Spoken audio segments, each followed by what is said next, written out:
die tonight. I read a passage from that book. I released something evil.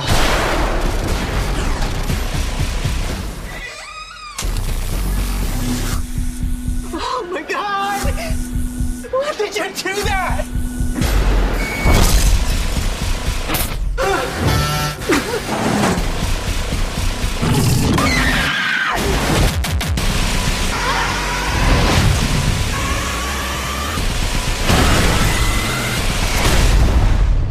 We're gonna get you, not another peep. Time to go to sleep.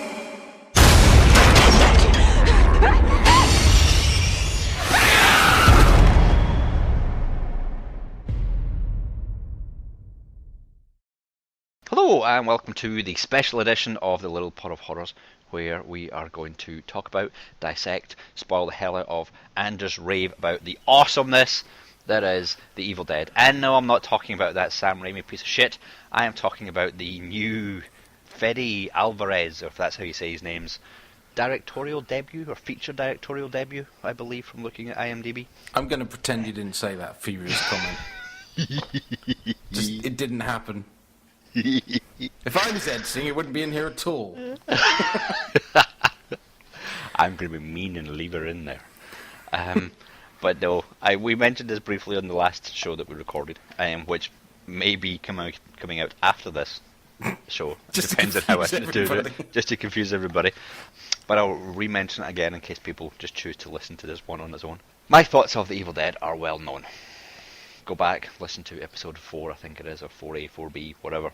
Well, and you spent months locked in the cellar because of it, so it's... Exactly. But I was not a fan of the movies, and was more intrigued by Mr. Boz's views on this particular movie, because he's such a fan.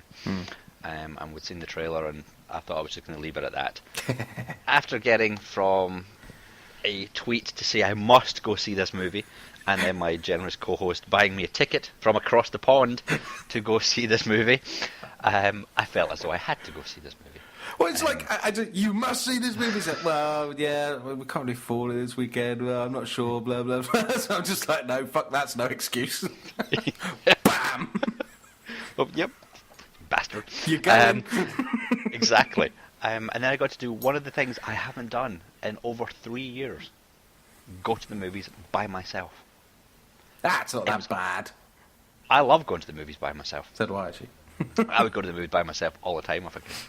So I think I was even more excited just by the fact that I was going to the movies on my own. Regardless of the fact it was a Friday night and it was Johnny No Mate. But I went in with, okay, I really don't know. I'm really not sure.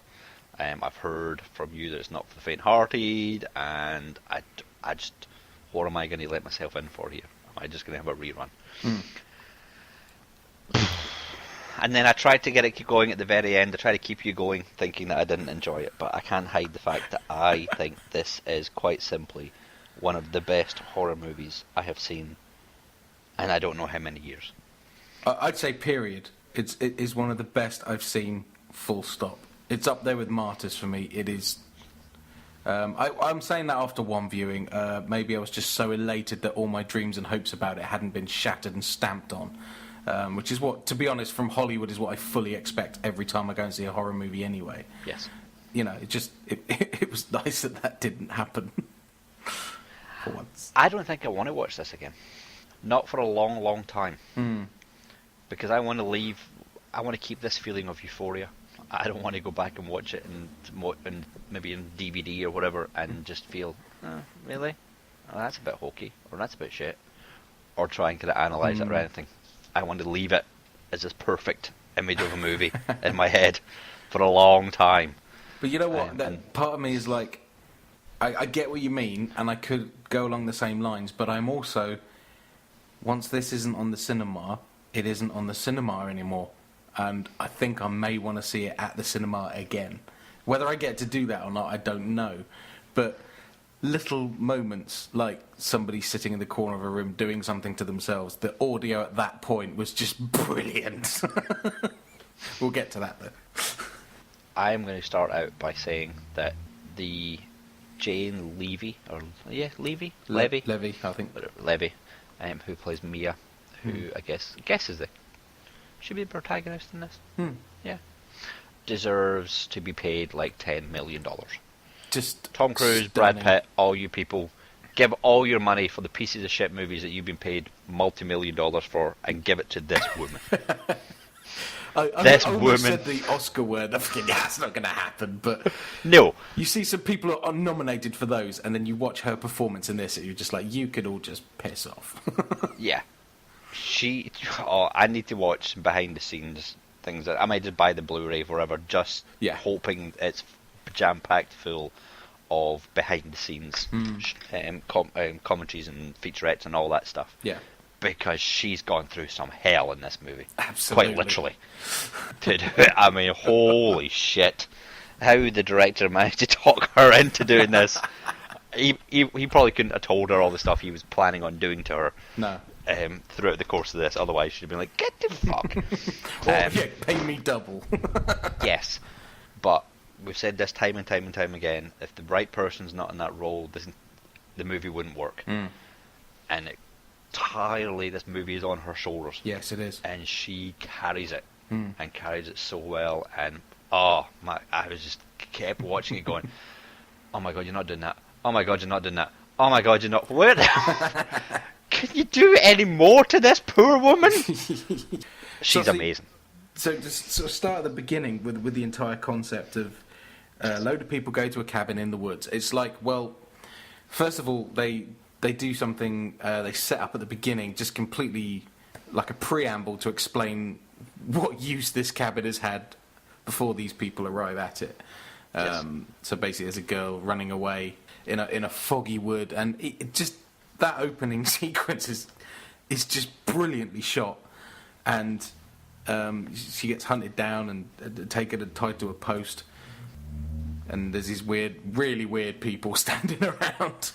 Yeah, oh my god, yeah, there's some freaky ass. What language were they speaking as well? Just like, isn't that supposed to be deepest, darkest America? I'm kind of a bit confused by what language that's supposed to be, but they're basically going to immolate her. They've got her tied to a post with barbed wire, and they're going to set light to her, and she's pleading, and her dad's there. Oh, Daddy, don't please. And I'm sitting watching this going, she's going to say something very rude to him any second. And sure enough, just before he lights the match, she goes, I'm going to eat your fucking soul. And then just fully like Evil Dead's up. Yeah. So he sets light to her and blows her face off with a shotgun. Roll credits. Well, opening credits, I mean. And it's just like, yes, already, brilliant. I'm in. I'm on board for this ride. Let's go. Exactly. That was just an awesome way to start it. Yeah. Boom, in your face. This is what you're going to get. Yeah. We're not holding anything back. Did you think, or was it just me, did you think that guy, the daddy, was a little bit Bruce Campbell-esque? No, I didn't actually. Okay, no. Maybe it was just me. Maybe next time I'll look for that. But yeah, it was. I was just, I don't know, slightly nervous as to what was to come, and kind of loving the tone of everything already. And but oh yeah, 'cause I mean, it didn't tell you anything that was going on. No, I mean, you didn't know you were looking at Book of the Dead, or like say there were all these cats or animals hanging from a ceiling. Yeah. Kind of people that looked, I don't know, kind of inbred or. They looked like they were from Wrong Turn, didn't they? Yes. Yeah. And it was just, you had no idea where you were. Which is, I mean, you could have been in the middle of America, or you could have been in the middle of Eastern Europe, or wherever. It was amazingly just straight in there, right in your face. Here's what you're going to get the next hour and a half. Yeah. Awesome. And then you get to the sort of one of the nods to the original, the car driving up through the wooded area up to this cabin in the woods, and the cabin's pretty reminiscent. It has a swing seat outside, and the guy goes around the back, and you don't know this at this point, but it's his sister. She's sitting on a car, and my first comment was, "Is that an Oldsmobile?" Like a rusted decrepit car in the woods, which is either a nod or has this all happened before, or you don't know. But that shot with his kind of mistiness through the trees, and just from an artistic point of view, it looked incredible. Yeah. And then the concept that you suddenly realise as all this unfolds, that the reason they're there, they haven't gone to drink beer and screw around. They've gone there because one of them's a heroin addict and she wants to kick it, and she wants her friends around her in the middle of nowhere where she can't run off and find a dealer or a stash. Just, what a brilliant concept. Because you know at that point, she's going to go mental because of the nasty things that are going to happen, and they're going to think it's because she's sketching. Yeah. Brilliant! To which, yeah, exactly. To which they do play on that. Yeah. And round of applause to the person who thought of that one. Really good. That impressed me. And the little necklace he gives there looks a lot like the necklace that Ash gives his girlfriend in the original Evil Dead, so there's a little nod there. But what I liked is the nods that they did do and the things that they did do. None of it was just wallop in the face. Here you go. Remember Evil Dead? Remember that movie? Do you? Do you remember that movie? None of it was like that. So it's from the outset, just brilliant.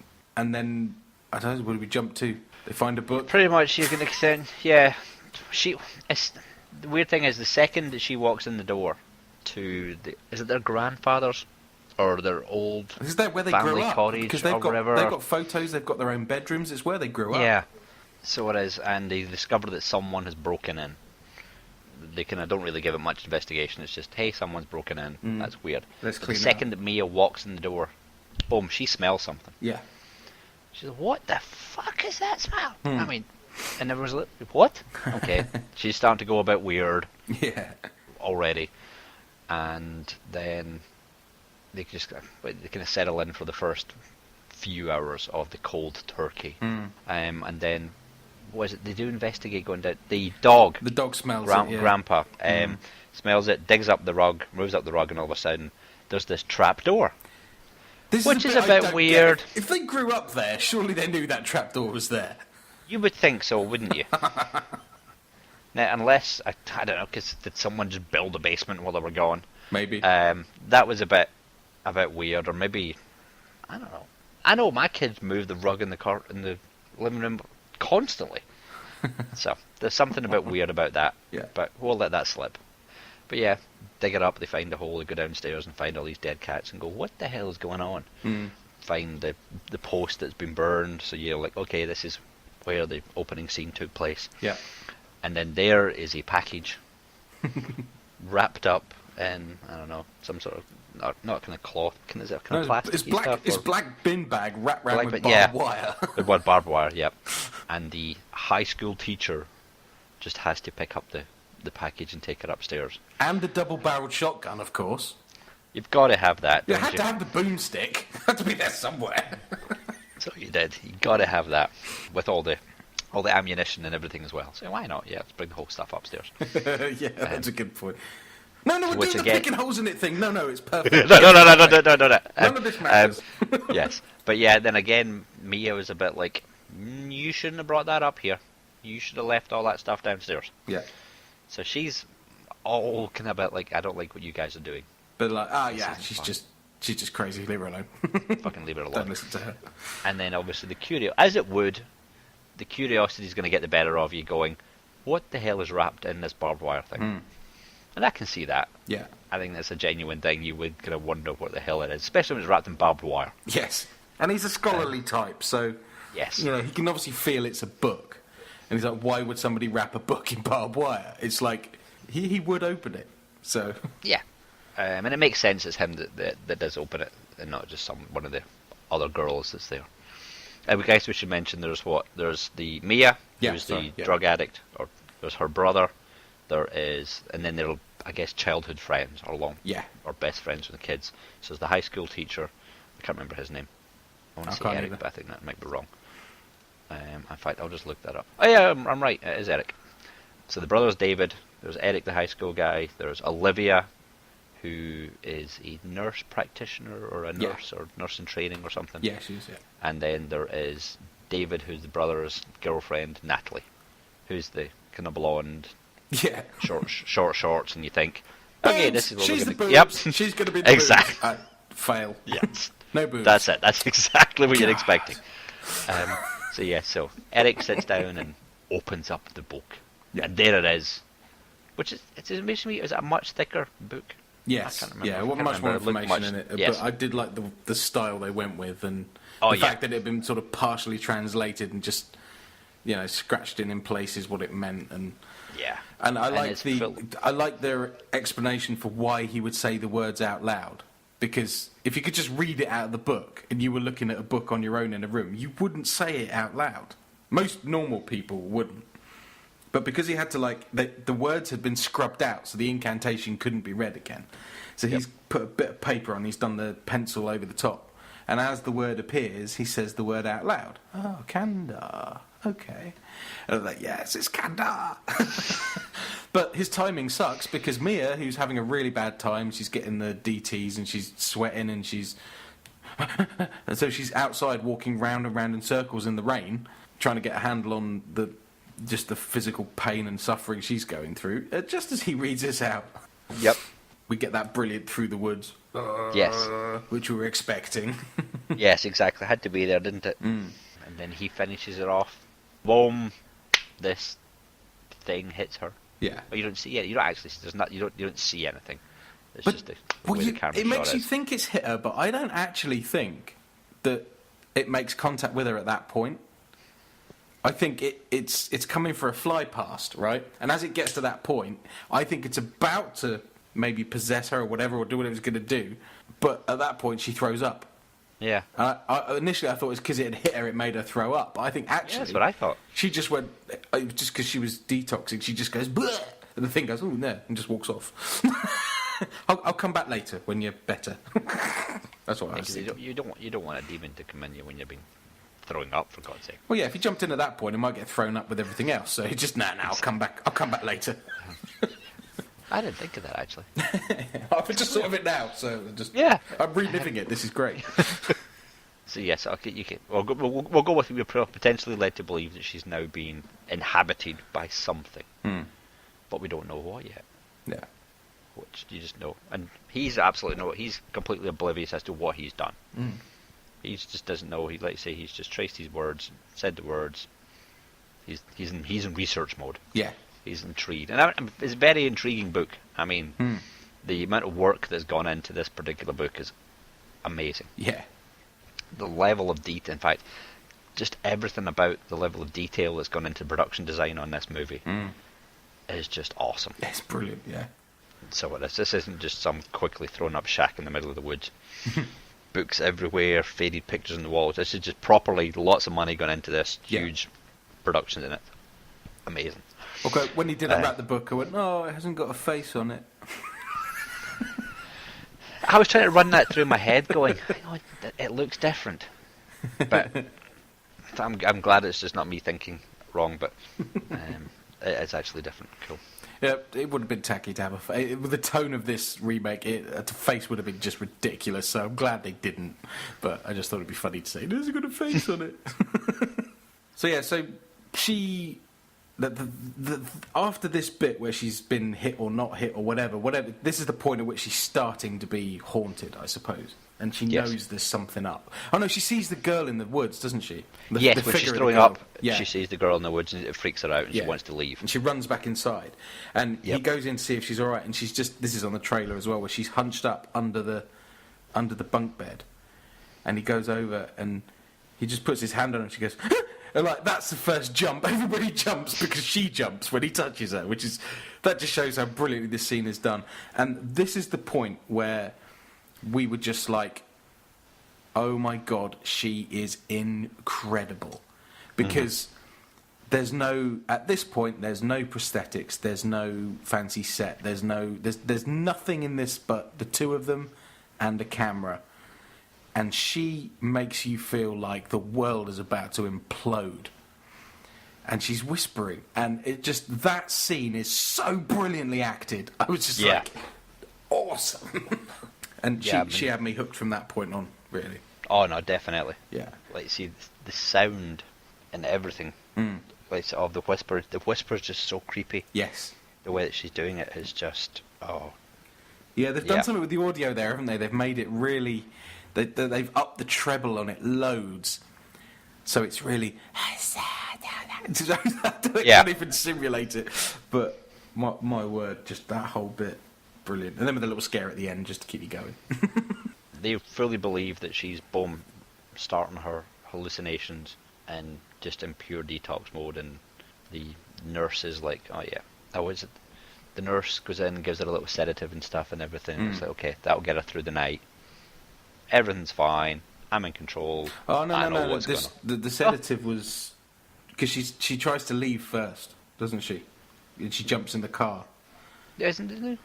God, I just watched it last night and now I'm confused. No, they sedate her after she comes back from the second episode in the woods, basically. So she comes back in. Really? I've had it with this place. I'm out of here. I'm packing up. The light, and well, we've decided we've made a pact. We're not going to let you leave.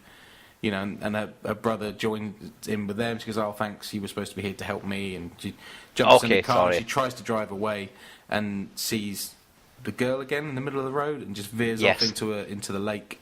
And then this apparition of this girl just follows her through the woods, and she's sort of swimming out of the lake, and she sort of gets out, pulls herself into the brush, and then just this figure comes up covered in mud out of the water. I shit myself. Brilliantly shot. Oh God, I will admit I jumped out my chair. I did jump. Just fucking brilliant. And then obviously we kind of had to be, but didn't have to be done, but you are sort of remaking Evil Dead, so the tree scene was always sort of iconic and got it in so much trouble in this country. Yes. There were court cases and everything. And they handled that really well, I thought, in that it wasn't... in the original Evil Dead, it's kind of a bit creepy. The branch goes along the ground, and it's kind of... It doesn't really have a place. It doesn't really have a point, I don't think, in the original film. It was kind of done for the shock value and whatever else. But here, they made this apparition. It's her, isn't it? It's a mirror image of her, possessed, that she's seeing. Now, I wasn't sure. It looks like her. It does, but... To an extent, but not quite. It's really hard to tell, actually. I would like to see it again for that. But basically, it appears in front of her where she's tied up in the tree. The tree's holding her arms and her legs and her wrists. And this thing just sort of vomits up. This big, black, long thing. Which turns out to be a collection of tree branches as well. And that just snakes itself up her leg. And you could fill in the blanks there if you've seen the original. But yes. The setup for that is this thing, this evil thing, has just poured its essence into her. Yeah, so she's the first possessed here, and it's actually a physical thing that's happened to her. Which I thought was a clever way of doing the homage to the original, but not making it lascivious and not being crap about it, I suppose. No, I think it was very well done. I didn't think it was too over the top or cheesy or violating or for the shock factor or anything like that. It didn't. But it made you wince just enough, didn't it? It's just like, it did, because you knew where it was going. Even if you haven't seen the original, you knew where it was going, what it was going to do. Yeah. And I guess in the very essence, this demon is violating her entire being. Yes. Yeah. And that's the better way to do it. How else to get something in someone rather than maybe just, I don't know, jumping in their mouth or their ears or nose or some crap like that. This is a perfect way to do her. But yes, then after that, the brother and Olivia, the nurse, find her in the woods. Yeah. After going looking for her, obviously. Bring her back, and they sedate her and everything like that. And to just talk about, she's finding someone in the woods, she's trees and everything like that, and she's just gone cuckoo. Yeah. So, and again, because of the drugs. Everything's down to that. Yeah, great setup, because otherwise it would be a bit hard to explain. If you're all that going, what the hell's wrong with her? She's just a bit weird. Sorry, I've just looked on IMDb, and apparently there are 2 credits for Toothless Redneck and Long-Haired Redneck.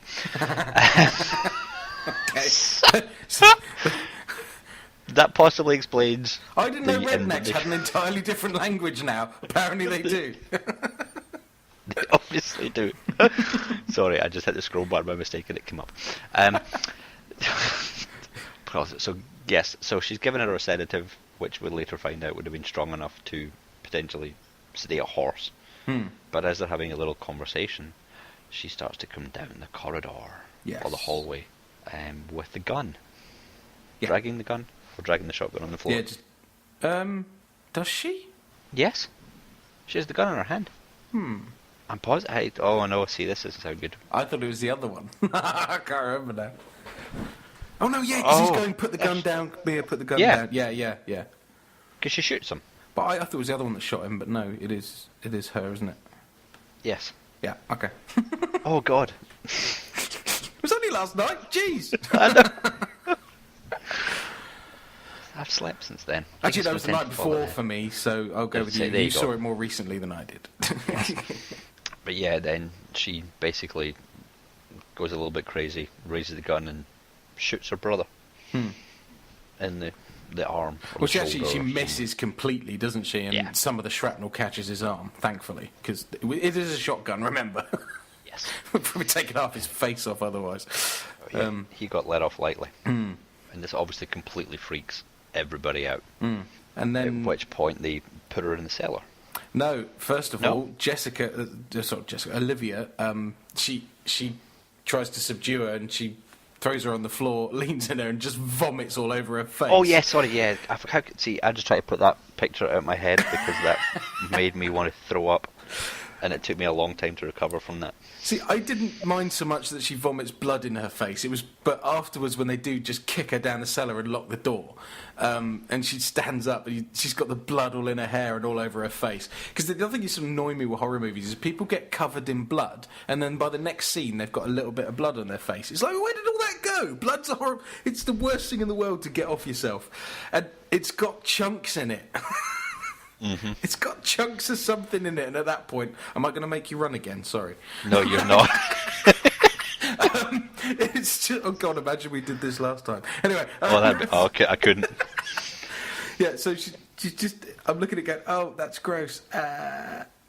So, of course, she has to run off and get a shower then, doesn't she? She does. But yeah, so she throws up all over Olivia, they kick her in the cellar, and just lock her up. No, we've missed a scene. No, we haven't. We have, because... After Mia comes back from the woods thing, she's in the shower sorting herself out, and she turns the heat up as high as it will go, and the water scalds her face. And as sorry, we have watched this movie, people. Honest. He's looking through the book, and there's like stages that the possessed go through, and one of them is burning their own skin. Because I remember the shot, the camera shot. She's in the shower, fully clothed.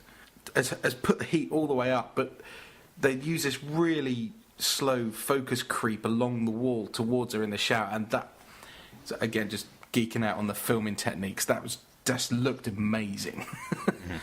But they basically come in and they realize, because she's locked the door, and he actually busts through the door, doesn't he, to get in, because they're worried for her. And they get in there, and she's all the side of her face is just blistered and melting. Basically, she's got like third-degree burns. So that's when they sedate her because she's in so much pain from the burns. We've completely screwed this up.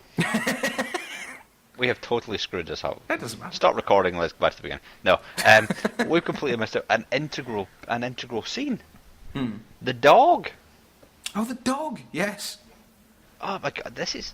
Oh, I swear, I did watch this yesterday, and I watched it all. That upset me. Where does it come? Where does the dog come in? They bring her back from. Oh no, okay. So they bring her back from the lake. Yeah, she's supposedly sedated. Yep, he is starting to clean up the mess. The dead cats. The dead cats downstairs. Yeah. So the brother goes down and starts. I don't know. There must be like 100 dead cats, and he brings out one bin bag of. Looks as though like 4 cats in it or whatever. But he goes and puts her in the trash, and then kind of starts to go, "Where's my dog?" He sees blood on the floor. But we get some little, lots of pools of blood going in there. So he goes and tries to find his dog, and we find out that something's happened to the dog. Yeah. Of course, the dog had to die. Yeah.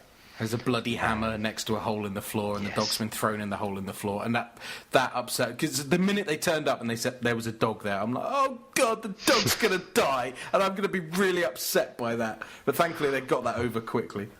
Yes. Kill as many people as you like, but don't touch the dog. Yeah, leave the dog alone, you bastards. So he obviously gets very upset because they've had this dog for like, I don't know, a long time. Yeah. And the only person I guess he can blame really is his sister. So he comes storming into the house. Of course, that's it. She's in the shower then. And that's why she's in the shower. And Yes, that's why she's in the shower. Yeah. Yes, because we get the flashback, and you don't see the whole thing, but you get the flashback of her being in a rage, really, and just smashing this hammer into the dog. And a great little cut scene. Yeah. Very quick cut, but tells you everything you need to know. So that's why she's in the shower, turning the shower up. Yeah. I don't know. Obviously, the furnace goes nuts and boiling the water and starts to burn and bubble the skin and. The prosthetics on that are brilliant. The other thing to mention about this film is all practical. I'm sure there are CG enhancements, but you wouldn't know. Practical effects all the way. Yes, get in. Thanks. So then the sedation and blah blah blah blah, and we can skip back. Yeah. That was a little Scooby-Doo moment we'll call it. Yes, and so now she's down in the cellar. Yeah. And Olivia has to, let's say, get washed, cleaned up, because she is covered in bloody vomit. Chunky bloody vomit. Yes. To which hang on, they're going to go get more sedation. She's going to go get more sedation. Yes, she goes to the because bathroom. she's cleaning herself off. More sedation. That's, oh god, my use of English language is atrocious. More medication to sedate her properly, or sedate her more. Yes, because they chuck her in the cellar and it just sounds like she's slamming herself into the wall. So they're like, we need to sedate her or she's going to hurt herself. Yeah, because being the natural brother, he's very worried about his sister and going, hang on, I don't want her doing this. I want to protect my baby sister.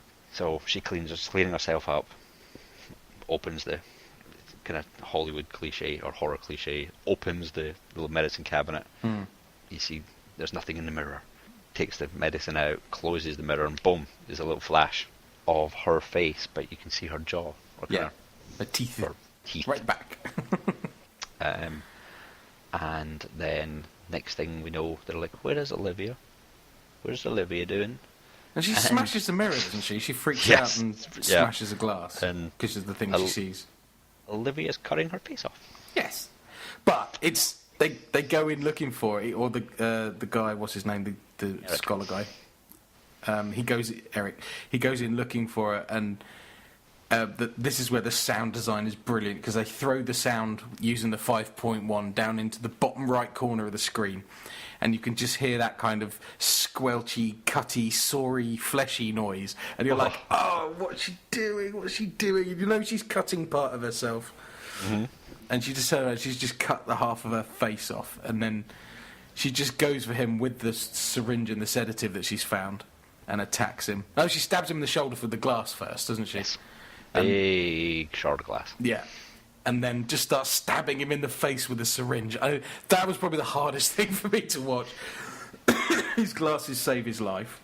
Yeah, I wondered where they were going to go with the whole syringe thing, how over the top. I was expecting it to go, you get a shot of it going in the eye, or in the eyeball, or something like that. No, the censors hate that, and that would have got them a NC-17 rating that they didn't want.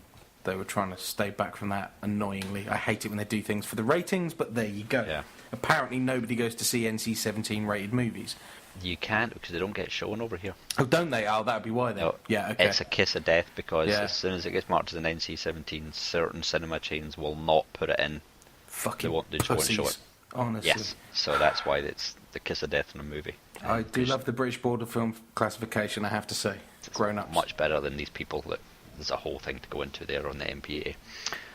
But they do get pretty close to it, and give you the gross out factor with the fact that when he's got the syringe just below his eye. Yeah, and pulls it out. And you're like, isn't your brain in there somewhere? No, no. There, I was trying to work out the physiology of where that would go, and I realised it's sort of in your mouth, cheeky sort of area, and all the puncture wounds are sort of in his cheek, which of course would hit fresh air inside. And his glasses really do save his life, but it's cringeworthy. And then he staves her skull in with a sink, basically, doesn't he? After that, as you do, it's the only way to do it.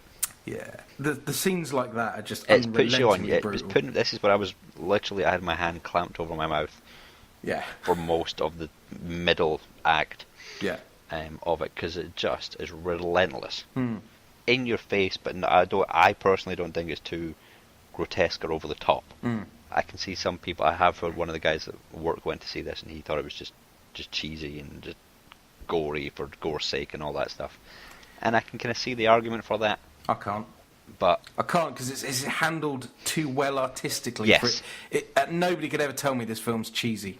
There's not even a small baby bell on this shoot. It's so well handled artistically that it works. I'll argue that till I die. He is not a particular fan of the genre anyway, so I think if you've seen as much as we've seen, heard as much crap and as bad, poorly done stuff as we've seen, then you do appreciate these things a lot more when they're done well. And these death scenes are brutal. Yeah, they really are. Yeah.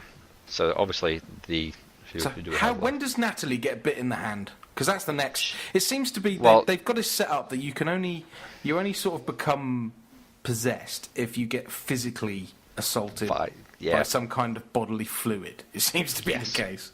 I can't remember how that comes in. I think it's because you do tend to see various flashbacks or not flashbacks, cuts to the book. Yeah. To a certain scene in the book, and that kind of fills in the gaps. Really, but once they find Eric as being really badly beaten up, they take him out to the shed. Of course, they fix him up in the shed. Yes, yeah. Because everybody in the shed keeps some sort of alcohol. We are in Redneckville, obviously, so there's alcohol in the shed. It'll be some sort of moonshine or whatever it is in the shed, and duct tape. Yes, and you have to have a flash. You have to be shown there's a chainsaw in there.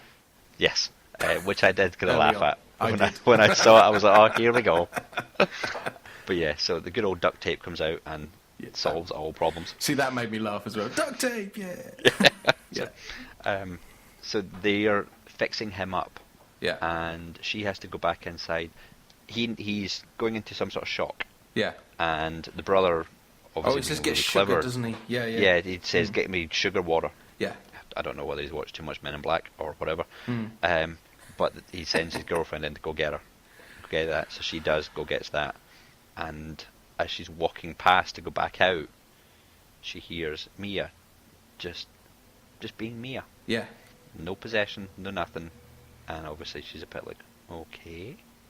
Which is always the device in the Evil Dead movies, was pretend the demon makes them look human again, give them their voice back, and pleading, tugging at the heartstrings. So she goes down, and obviously we've already had the fact set up that, hey, these stairs are rotten.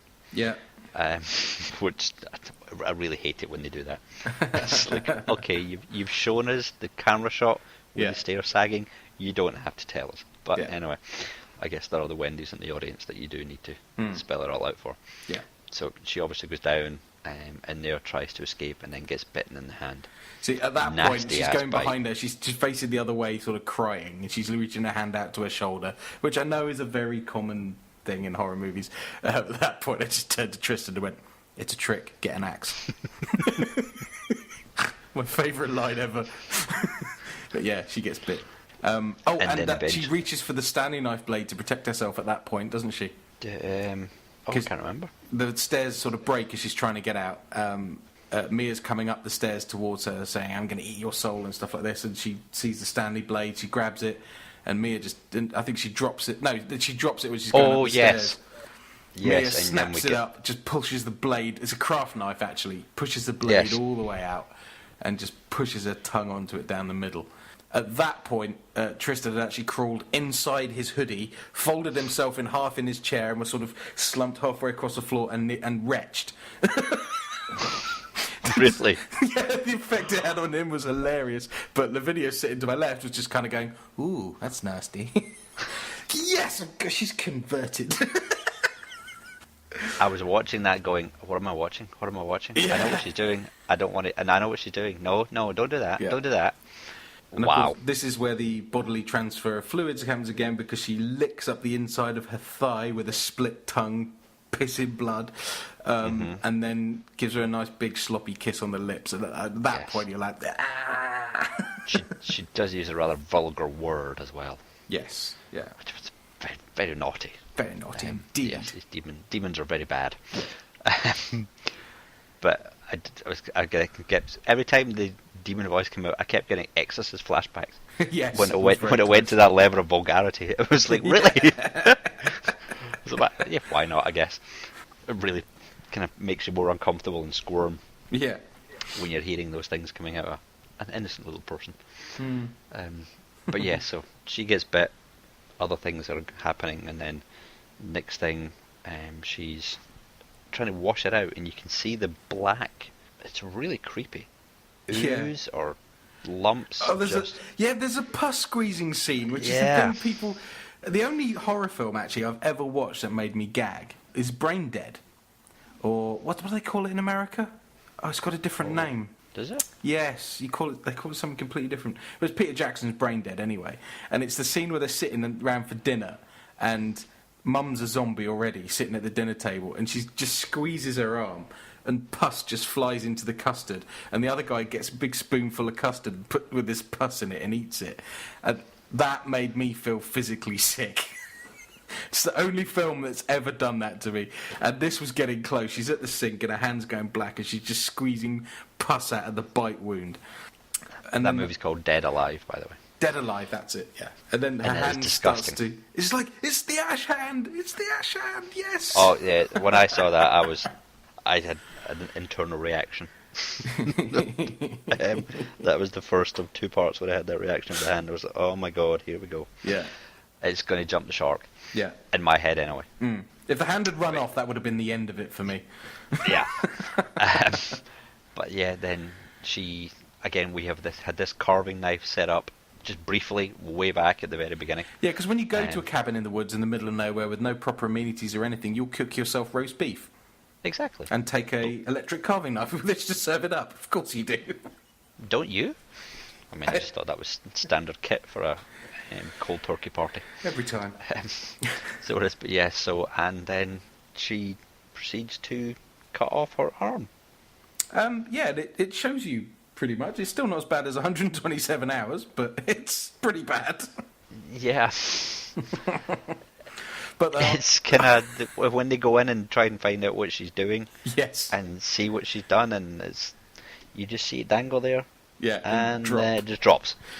I feel much better now, and that actually got a laugh in the cinema. But I think it was that kind of everybody's been so tense. It was the first mildly amusing thing that had happened, and everybody just burst out laughing when she said that. It was actually the first thing that took me out of the movie happened there as well, because I know what those electric cutters are like, and I'm like, that would not have gone through the bone. I didn't think so either. No, but so yeah, she's chopped her arm off, and I can't remember now. What do they do with her? Do they patch her up? They must do. Yeah, because how else do you patch up a severed limb? Gaffer tape. The duct tape comes out again. I just don't think this guy knows what he's doing, and he's just using duct tape to save everything. Yeah. She surprisingly stays alive a lot after losing so much blood. Yes.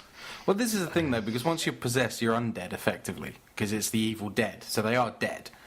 Because she had the big split-tonguey kiss, she was undead from that point, really. She just didn't know it. So when she comes back in with the nail gun, I'm not too surprised. Although, when she loses the other arm, that did make me laugh. She's pretty harmless now. But that's just firing a nail gun at people. It's just fucking brutal, that scene. I'm just like, no. Yeah. Oh. Which again has been set up before, so it's not as if, where did you find that from? We've had that set up quite early in the movie again, going, why the hell would you have a nail gun? I wondered how it was moving as well. Was it battery operated? I didn't even know you could get battery operated nail guns. Yes, very much so. But now I do. And there is supposed to be a thing on a nail gun whereby you cannot fire a nail unless you're pressing it against something hard, but you can wedge back the safety trigger so it will projectile fire a nail. I think newer models that is not possible. Yeah. I know errors the older ones. I know errors at work. You can't do that because it always terrifies me when I have to use it at work. But yeah, I'm assured because there was a pneumatic one that it is that safety feature always works. So. Yes. But I'm just a big wuss when it comes to things like that. But yeah, so she inflicts some damage with this thing, and everyone seems to get several nails in various parts of the body. Including her, in the face. Including her, yes. She does get some taste of her own medicine. You're supposed to feel sorry for her when it does, again, it goes human and tries to plead in a human voice. It's like, my face hurts. Why does my face hurt? That made everybody laugh as well. Yeah. You've got like 25 nails in it, that's why. And then she passes on. Yes. It's very sad. Yeah. But this poor Eric guy, he keeps going. Yeah. He takes such a kicking. Yeah. Such a... Oh, and when she's hitting him with a bloody crowbar and he puts his hand up and his fingers just get splayed by this... You're like, ow! Yeah, I forgot about that, because they don't make too much of that. No. Oh. There's like no close-up shot or anything like that. It just... Oh, did I just see that? Because I had to almost double take. Yeah. There's going to Thinking- be... I guarantee you this, there is going to be an extended cut on DVD. You think so? Yeah, it'll be unedited, because I listened to an interview with the director, and basically to get it under the NC-17 bracket, they had to just literally take 5 or 6 frames off here, a second Right. off here, Okay. just where things would linger a bit too much and push the certificate over. They just pulled them back slightly. Again, I hate that they have to do that, but if they do an unrated version, I'm all over that. But no, I liked it, the fact it wasn't too in your face with the crowbar thing. Because it was just... As a blink and you miss it, almost. Yeah, it didn't need more. It doesn't need more, No, to be honest. no. But yeah, this poor guy, he's fucking going through it. Yeah. And still going. So Yes. give it up for the nerds. They're the hard asses. Absolutely. So she's now dead. So we are down to the brother, Eric, and obviously Mia, who is still in the cellar Yeah. at this point. And really, the brother has now been kind of told, hey, the only real way you're going to save your sister It's is to kill her. Yeah. And you've got 3 options. It's very You can nice of him either- to give her 3 options. Oh yeah, you can choose your death. You can either have a live burial, you can be dismembered, Yeah. or you can be burned alive, Yeah. or burned, which we knew from the very beginning. Yeah. So, brother's like, nope, I'm not doing it, I'm not doing it, I'm not doing it, I'm not doing it. He eventually comes round to, yep, fuck this, we're doing it. I'll go in, again, you have your can of gasoline, which seems to have like 44 gallons of gas in it. Always. So he pours all that around, and he's determined in the face to do it. And there we go, be as human again. And again, from a hark back to a little conversation they had at the beginning. It's a There's trick. a song, the little song that Oh, the yes. mother used to sing to them when they were little. And that's all he can hear, and you can just see him going. And I'm sitting there going, "Fucking do it! Fucking drop the fucking thing! Drop the red. Do Yeah. it! Do it!" Or also ran through my mind going, "Why does everyone have these Zippo lighters? We just carry them around in our pockets just for the fun of it. Everyone seems to have one. Anyway, It's probably in the tool shed. possibly." So he's almost there, and then he's like, "No, I can't do it. I can't." And you're like, "You bastard!" At which point, isn't that when the lightning comes and strikes the tree? Yeah. And he has Beautiful the bit of idea. lightning comes I'm down. Gonna try. Yep. Yeah. So I'm not going to burn her alive. I'm going to bury her alive. Yep. But you get some sort of A-team Yes. type-esque thing going. I'm going, what the hell is he doing? But What that is was this? that was the nod to the Ash in the shed doing, making up the chainsaw Yeah. to put on his arm. This was kind of Yeah. the nod to that, really. Now I thought, he gets a battery and a meter and a couple of syringes and some wire, and I'm like, oh, brilliant! He's making a fucking taser. He's going to go down into the attic and he's going to tase the bitch, which I thought would be brilliant. Yeah, that's what I thought it was Yeah. kind of doing, because it would make something that would make more sense. Yeah. But no. What That's happens to pretty- Matey? He goes with him. No, he's too ill. He's left sort of He's too slumped ill, against yeah. the car, isn't he? He's like, I'm not going Yep. back in there. I've had enough. He's kind of perched on the ground against Yeah. the truck, or the Jeep or whatever. Yeah, Going, he's in a bad I'll way." take care of this. He's in a very bad way. And then David goes down to get her out, Yeah. and has a little bit of a battle with her. It's the horror film thing of there's water on the floor, there's a big thing of water in the corner, and you're like, it's the whole she's going to pop out of the water thing, which is a nod Yep. to the pit in Army of Darkness, if you ask me, where it just goes out of the water. Think so? And she's just not in any of the places you expect, and I love it when Ew. they do that. But she's obviously hiding behind the door. Yeah. But we have a little bit of a battle scene going on. She's killing him. Yeah. in the water, and then yay, badass Eric comes back. Eric the Indestructible, we're going to call him from now on. He goes back and saves him, or knocks her out. Yeah. Basically. So I don't know what happens to Eric. He dies. I think he dies after that, doesn't he? Yeah. Because I think it's like he's dying anyway. Yeah, and this is his kind of final hurrah. Yeah. Yeah, he does, because you see him, he dies, and he gets slumped in the doorway. released into the water. Yeah. Down into the water he goes. David takes his sister out to his makeshift grave. Yeah. Throws her in there quite nicely, puts a little bag over her head to obviously keep her face clean and assist with what he has planned. Yeah, which we still don't realise. I didn't know why he did that. No, I had no... At first I thought was like... I was trying to think in a kind of brotherly way, would you really want to throw mud on your sister's face, or is that kind of... I'm trying to cover you and protect you and keep you some sort of kind of innocent-like way, or... I wasn't sure. I was kind of thinking of it that way. He was protecting her a little bit. And then he's burying her alive as she wakes up again, and you get a mixture between the devil. She does the human thing again to try and, please don't kill me, blah, blah, blah. He's like, yeah, it's a trick, get an axe. Mud on the face. At which point I'm really starting to believe in my head, oh my god, this woman is literally got a bag over her head. Yeah. She is breathing with a bag over her head. Yes. Oh my god. She has a bag over it. And she's probably quite buried as well. I mean, to do that on a film set, it's just like... This is where I was starting to get a lot of respect for her as an actress, for what she's putting herself through, because it all kicks off for her here. And then, you find out that he's burying her. He says, screw it, I'm burying you alive.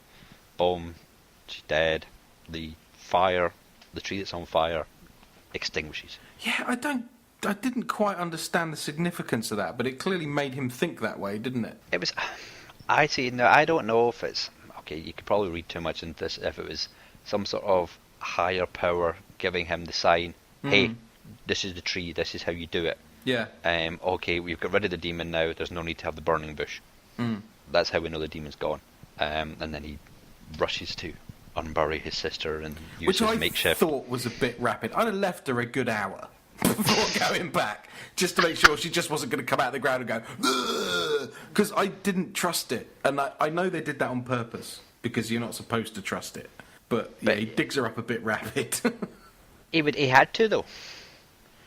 Because he was using the makeshift defibrillator. So you can't leave her dead for an hour and then bring her back to life again. Of course. But yeah, I'm with you. If it wasn't for the whole defib thing, it'd be, why the hell are you digging her back up again? Just leave her and get in the Jeep and drive away. But yeah, so he had to bring it up, and that's when we find out that this contraption he's made is a defibrillator. Yeah, one that you stab into the heart itself with 2 hypodermic needles, just making sure that it's as visceral as the rest of the movie. Yes. So, I mean, this guy knows a lot about medicine. He can use duct tape to secure severed limbs. Yes. And to make a homemade defibrillator. Oh my god, he's the medic from the A-Team. You just never saw him. He was always off screen, but whenever they were building shit, if one of them was injured from one of those rounds that never hit anybody, he would patch him up with duct tape. That's it. He's the man. He knows how to do everything. And he attempts to bring her back to life, and the battery dies. But then she comes back to life anyway. Yeah. Yay! Yeah. End of movie. Yes. Everything's all good. Back to life. Oh, I knew you'd never leave me. Blah, blah, blah, blah, blah, blah. Yeah, she looks all normal. And magically her melted face is back. Her split tongue is repaired. She's fully back. Just what you expect to see. This whole badness has left her, and it's his baby sister again. He's, okay, you wait here. I'm going to go get the keys. So he goes and gets the keys to the car. We're not finished yet. Yeah. Who's back? Indestructible Eric. Yes, he is. Because he has been possessed. Yes. And I'm trying to rack my brains as to how the hell he got possessed. Because there's no transfer of bodily fluids with him. Is there? No. See, okay, so I didn't miss anything then. No, I think it's just that he died. I don't know if it was something to do with the water or... Could have been, actually. Whatever. Yeah. But okay, because I was confused as to, how the hell are you alive? But he did get bled on and stabbed and hit, and you know what I mean. easily. Okay, so- a million different ways he could have got infected, let's face it. Yeah. But yeah, so he's back and he's bad. Yeah. And he then He's just attacks standing there. the I don't brother. remember what he does. Oh my god, what is Has it he got the does? shotgun? Is it the shotgun? No, he hasn't got the shotgun. No, Cause he hasn't got a shotgun. Is it just a knife he's got? Can't remember. Something happens to the brother, Yeah. and the brother's getting hurt or something. I can't remember how he gets hurt. Yeah, he chucks him or I don't know. He ends up with his back to the front door. The front door's closed. Yeah. He reaches for the shotgun. You think Yeah, he's just going to blow his head off? But no, he keeps his sister out. He throws his sister out the house and says, Yeah. "Don't come in here." And you've kind of got a good plan as to what he's going to do. Yeah. But yeah, you think he's going to shoot him, and no. Here comes a shot. Use the gasoline Yeah. canister, which obviously still has gas still in it. Yeah. Kaboom! Everybody burns alive. But of course, what we hadn't told you is that in the Necronomicon Ex Mortis, it had outlaid that if 5 souls had died or whatever, this would yes. then allow the big Gribbly, the bad man himself, Satan, or whatever it's supposed to be, to rise from the ground and become flesh. Which they call, on the cast listing actually, Abomination Mia. Ah, okay. So, Oh yeah, I see that. yeah. So it's supposed to be like her alter ego, but this thing basically now comes out of the ground because it's been given license to come forth. It has, yes. It has reached its 5th, and you're like, how can I have reached its 5th? Yeah. Because of the dog. Course. Yeah, but the see, I dog thought is- it was because they'd already had her in, but she got her soul back, so it didn't have her soul. And I was a bit like, well, did it work because it had her soul at one point, or the dog? Of course, brilliant. I'm assuming it's the dog anyways, number 1. Yeah, because dogs have souls. I won't Yeah. hear an argument against that. No, So, no. Yeah, But then that's how he got 2 and 1. Boom, here we go. yeah, So yeah, so she's on the ground and happens to see the little necklace again, and you pick the necklace up, and I'm thinking, okay, this is now ending number 2, yeah, and you're like, where's the red drop? yes. And it's pissing it down with blood. Yeah. And I'm like, oh my god, what the fuck is going on there? And I'm as starting a- to get confused. As a Slayer fan, I flick the horns in the cinema. I went, red and blood! But yeah, it rains blood, and then yes, like you say, Abomination Mia comes out the ground. And is mean as fuck. Oh my god. And again, I'm running through my head going, holy shit, this poor actress. She's gets put through so much torture in this. Mm. This cannot have been an easy shoot for her. She Not must. at all. I don't know. If she wasn't an addict before she started the movie, she had to turn to something afterwards. I mean, I'd just have to sit with a bottle of Jack Daniels at the end of each day going, oh my god, I'm going to do this again tomorrow. I think she probably had a few stunt doubles, but Possibly, but I mean, it really looked like her yeah, that she did. I mean, I think, again, it'd be interesting to see any behind-the-scenes stuff or hear any commentaries or anything as to how much she did, but she looked as though she was there for Yeah. everything, getting put through as much of this stuff. And if not, she's at least getting covered in this shit. And that has to be an experience in its own, to be covered in this fake corn syrupy blood, whatever it is they use. Yeah. That can't have been easy. Can't have been easy. What did you do today? Oh, I got covered in head to toe in blood. Fun. For 12 hours or however long it was going to be. Oh, and then chased through a narrow wooden corridor with a machete stabbing through the wall. That scene was brilliant as well. Oh yeah, and I mean this goes on for a good 5 minutes or whatever. It's just relentless. This thing is after Mia. Yeah. It's going to get her. It's going to kill her. Nothing can stop it. The chainsaw comes out. Yes.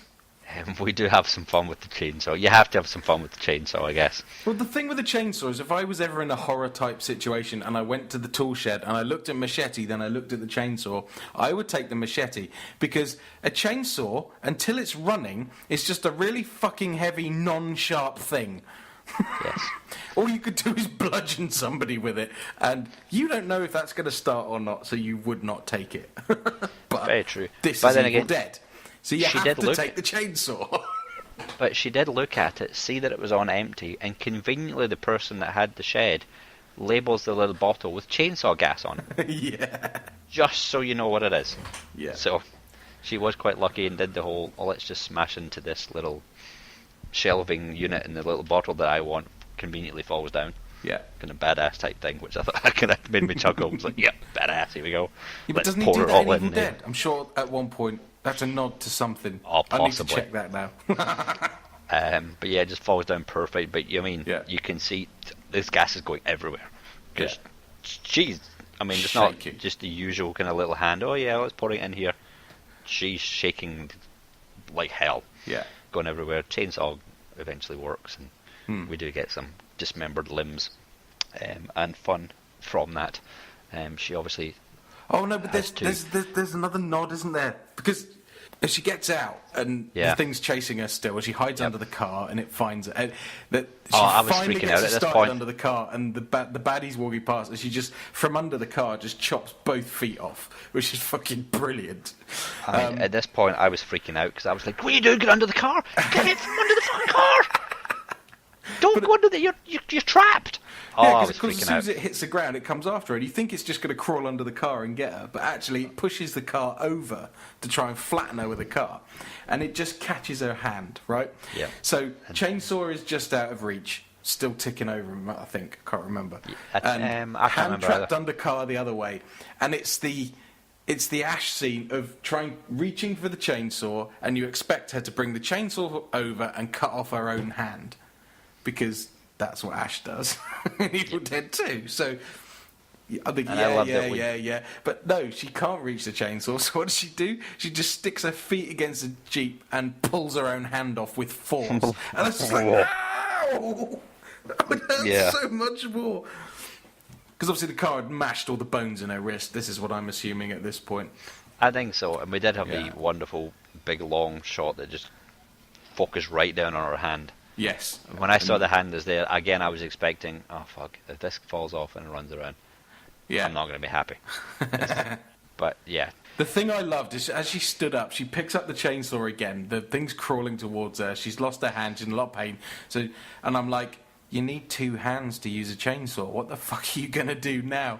And it's brilliant because she just jams the stump under the arm of the chainsaw and just wedges it in there and then pulls with the other hand to start it up again. And I thought, oh, that's just brilliant. And then the phrase that we coined from this movie at the end was, it's not every day you get face fucked with a chainsaw.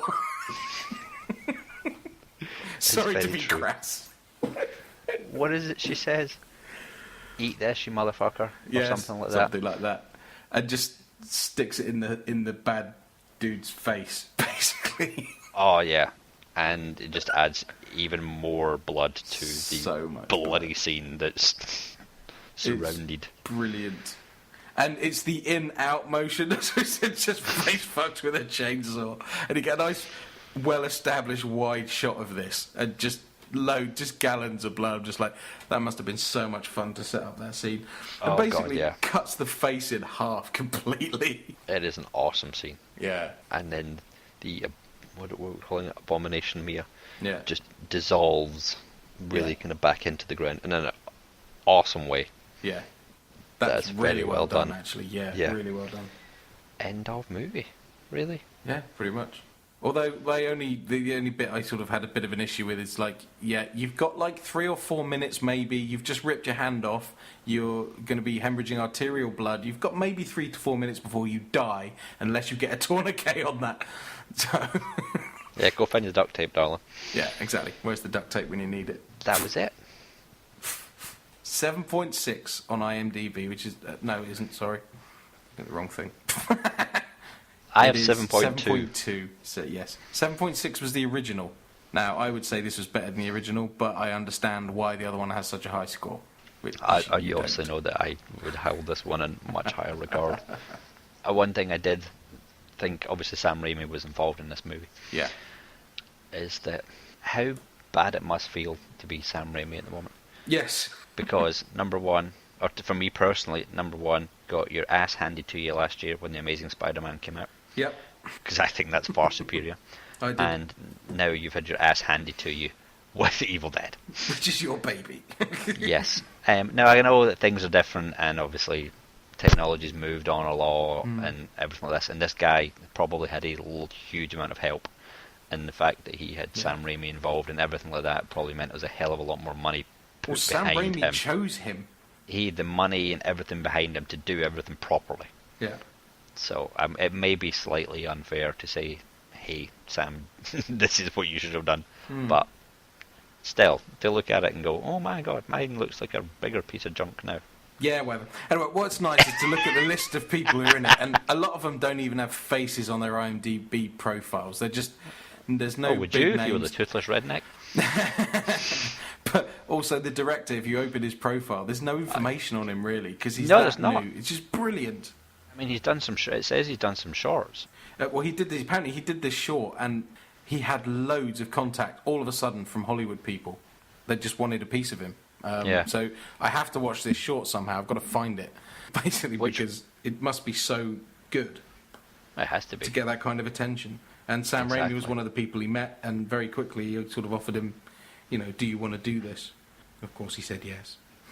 Of course. But one of the funny things, I didn't recognise her at all, the main character, Mia Jane Levy. I'd actually watched her in another movie just last weekend. Really? As we do family movie night here when we have the kids, and we picked a Nickelodeon movie called Fun Size.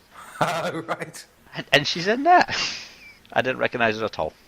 Well, it looks like she's in another horror called The Loved Ones, so I'm going to have to look that up and see what she's like in that. It doesn't look quite so serious, but I'd be interested to see.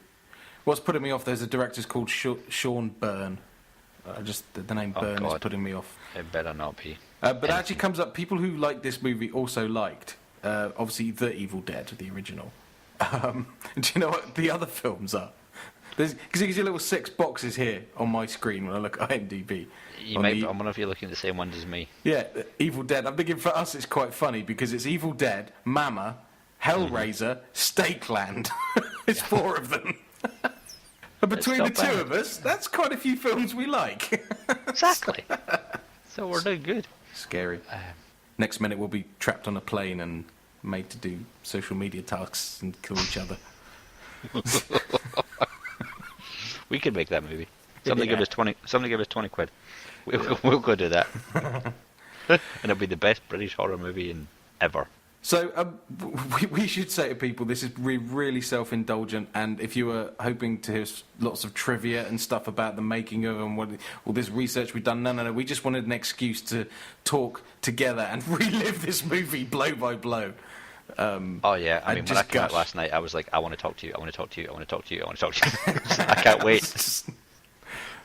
I was like the others came out and they were a bit like, whew, that was hard going, and I came out of the cinema fucking skipping. I was just like, that was amazing, that was amazing. My dreams haven't been shattered. Yes, that was amazing. Because from the trailer, the minute I saw the Red Band trailer for this, I banged on about it for months. Please live up to expectation. Please live up to expectation. And it did. More so, it exceeded it. I was so happy. And I'm hoping they'll leave it at this. No, the trailer's the sequel is being planned as we speak.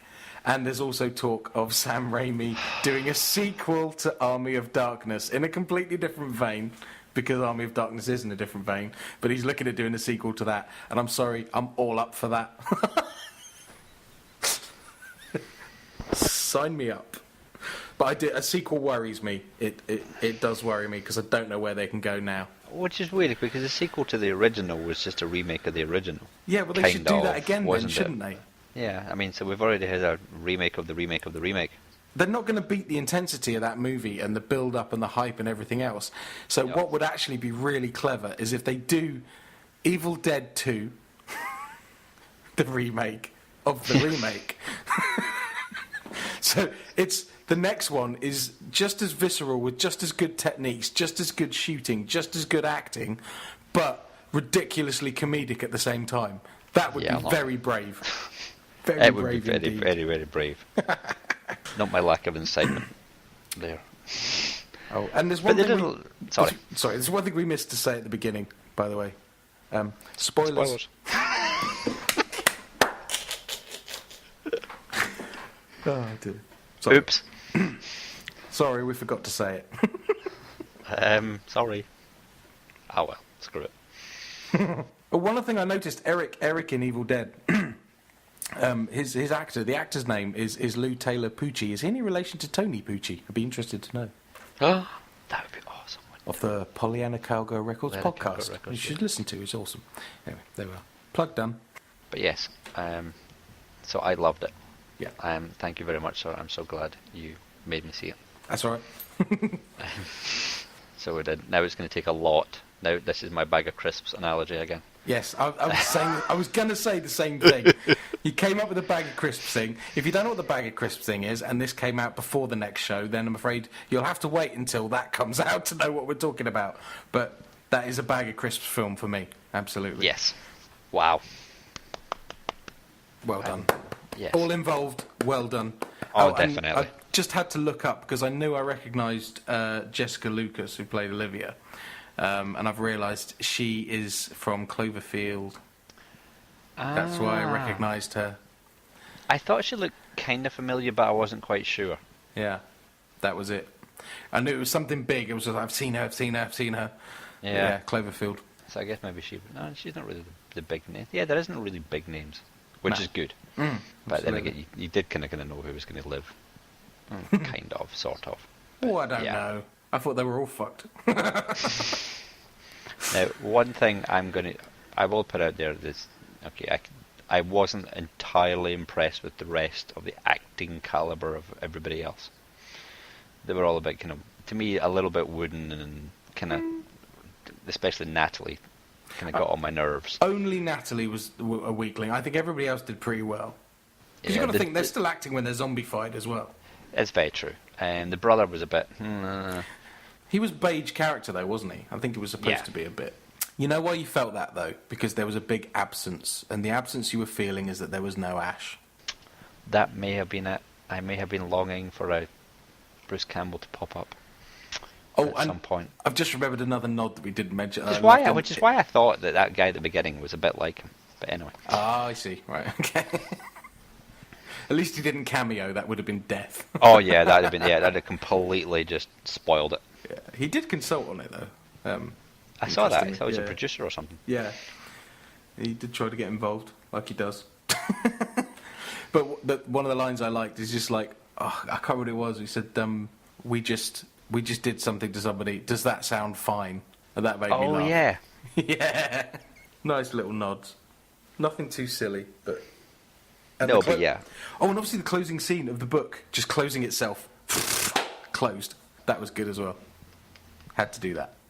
Lots of little things we've missed, and we've jumped all around all over the place, but sorry people, we got excited and carried away, and we don't claim to be professional reviewers, leave us alone. No. But if you have seen The Evil Dead, I should call it The Evil Dead, sorry. If you have seen Evil Dead, and you agree or disagree or want to share your opinions with us, then please do so. As usual, just email thelittlepodofhorrors@gmail.com or drop a tweet or Google Plus or Facebook or audio comment, whatever you'd like. It'll be interesting to see how many people out there go and see this. And I'm not too concerned as how they rank it to the original, because I don't think you have to. You do not have to have seen the original or whatever. This is a completely standalone one. Yeah, it's nice to have the nod backs and things like that. Which makes the fans of the original kind of go, yay! And you can have a little chuckle, and I did chuckle a few times, especially when the chainsaw rip off the sheet and the chainsaw's there. The camera seemed to kind of move a little bit, going, we're going to go there? No, we're going to go here. Yes. So which was clever and made me smile. So, yes, please do send us your thoughts and comments on this. Yeah, and still the door is open for comments on explaining why Gordon is wrong about the original, and it is still a really good movie. Yeah, whatever, we'll just ignore those comments. Just delete. No, honestly, I would. But yeah, so again, if you wish to hear those thoughts, you can go back to the site or the downloads or streaming or whatever, and I think it's episode 4. Yeah. Where I go through all the Evil Deads and share my ramblings on them. And is wrong about them. Apparently is wrong about them. Someone please stick up for me. Admiral, you're out there. If you've made it this far, I know you agree. I'm fairly sure you agree. and then we do agree on Army of Darkness. The Army of Darkness is just Bruce Campbell awesomeness. Yeah, it is. Yeah. And on that note, I'd like to say thank you very much, sir, again for making me go see this, and That's for all right. my ticket and all that fun stuff. I couldn't Well, have if you done hadn't it gone without to see it, you'd have got face fucked with a chainsaw. That's all I'm saying. The new tag. I think that's the new tagline. The little pot of horrors. Listen to it or get face fucked by a chainsaw. Or it's like getting face fucked by a chainsaw. Which one? Love it. Yeah, we need to put that on. Can we get that on the logo? Easy. And on that note, sir, thank you very much. It's been a pleasure. A pleasure in every which way. Thank you. Thank you for having me, as ever. And we shall speak to you all soon. Bye-bye. Bye.